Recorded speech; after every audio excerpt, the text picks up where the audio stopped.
scrolling because I have the latest horror movie, courtesy of the WEF. Yeah.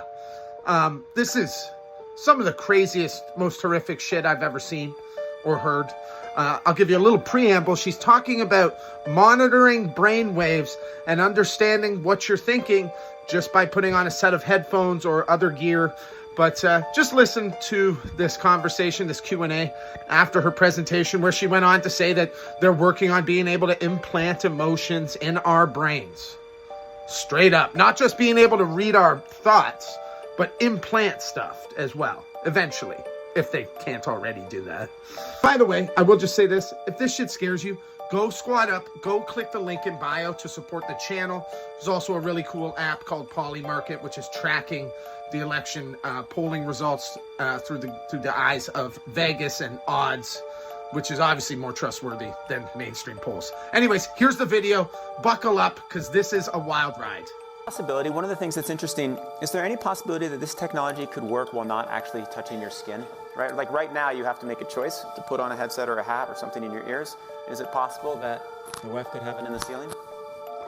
No, not for brainwave technology, but it is possible to disrupt brainwaves remotely. Mm-hmm. So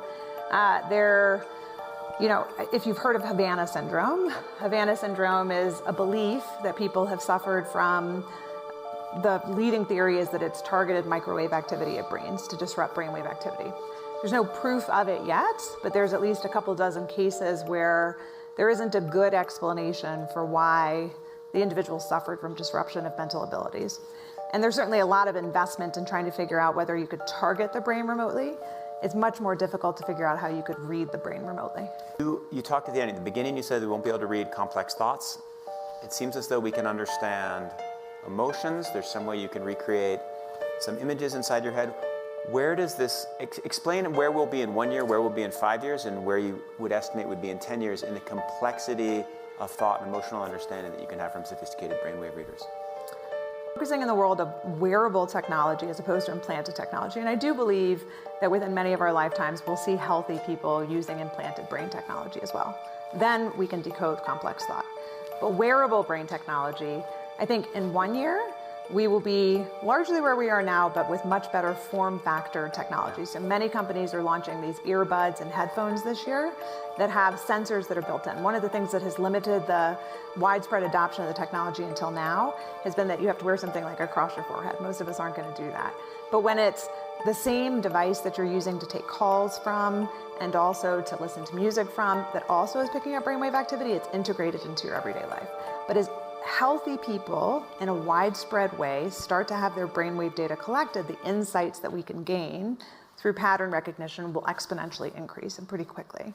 So 5 years from now, what we can actually decode will be massively increased from where we are today, simply because we'll have a much greater data set from which we can actually create those correlations.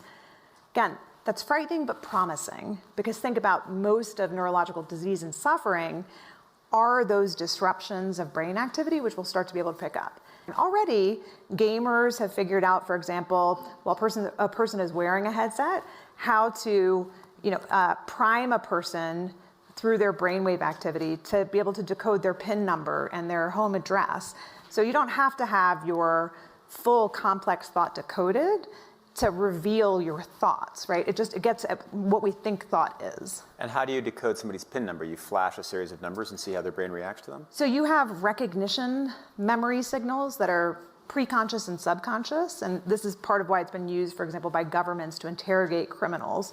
Do you recognize this potential co-conspirator? Do you recognize this murder weapon? Those preconscious signals, like what we call the P300 wave or the N400 wave, these are before you even consciously process information, so you could prime it with a number and then see if a person recognizes it. And you can do it without them realizing that that's what you're doing. So will all of our passwords be cracked first by this or quantum computing? Hard to tell. All right. Self-determination over their brain and mental experiences and a right to mental privacy. Then when you're in the workplace and you're deciding to monitor, You're going to monitor just for fatigue levels, even though you could capture and figure out, oh, this person has amorous feelings. You're going to do data minimization and best practices that respect the autonomy of the individual, recognizing they have a right to freedom of thought. Speaking as a CEO, I'm sure all CEOs will use it completely responsibly. The woman in blue in the front. He cracks a fucking joke. He cracks a joke. Oh, speaking as a CEO, I'm sure we'll use it responsibly. Just kidding. We're totally going to invade your privacy and your own fucking brain. Have a good weekend. That should infuriate and scare the shit out of everyone, by the way. That is horrific. Stay safe.